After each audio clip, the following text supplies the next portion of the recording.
Pwede bang kumita sa Philippine stock market kahit hindi ka araw-araw nakatutok sa chart?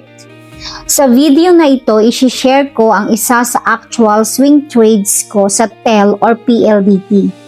Isa sa pinakamalaking at pinakamatagal ng listed companies ng Philippine Stock Exchange. In just 37 days, umabot sa 9.28 ang unrealized gain ng position ko. Pero tandaan, bawat investment may opportunity at may kaibat ding risks. Bago ko ipakita ang trade ko, konting background muna tungkol sa TEL.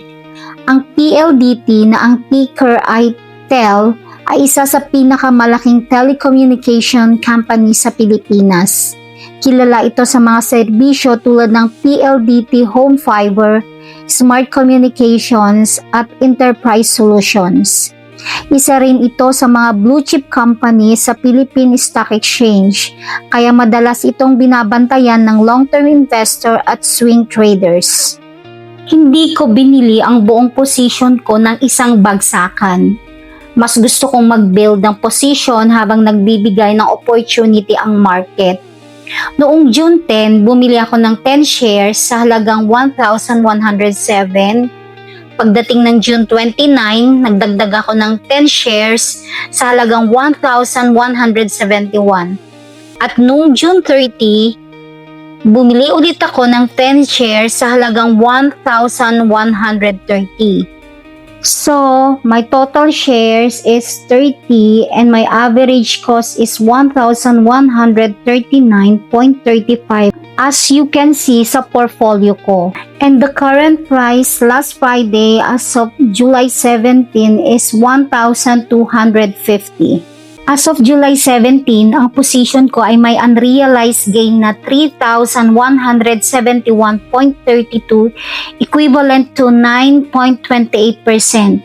Sa loob ng 37 days, magandang movement ito para sa swing trade. Pero tandaan, unrealized gain pa lang ito.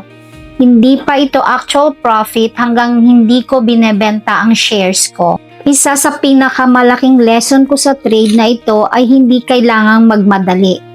Minsan, ang pinakamahirap gawin sa investing ay ang maghintay. Kung quality company ang hawak mo at may strategy ka, malaking bagay ang patience at discipline. Hindi lahat ng trade panalo, pero importante na consistent ang proseso mo. Reminder lang, ang stock market ay walang guaranteed returns, pero pwede kang kumita. Pwede ring bumaba ang value ng investment mo. Kaya laging gawin ang sariling research, magkaroon ng trading o investing plan, at huwag mag-invest ng perang kakailanganin mo sa short term. Ito ang isa sa actual swing trades ko sa Philippine stock market. Kung gusto nyong makita ang iba ko pang actual trades, investing journey, at stock market updates, don't forget to like, subscribe, at i-click ang notification bell para hindi nyo ma-miss ang mga susunod kong videos.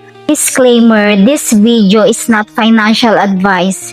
Stock market investments not guaranteed and it involves risk.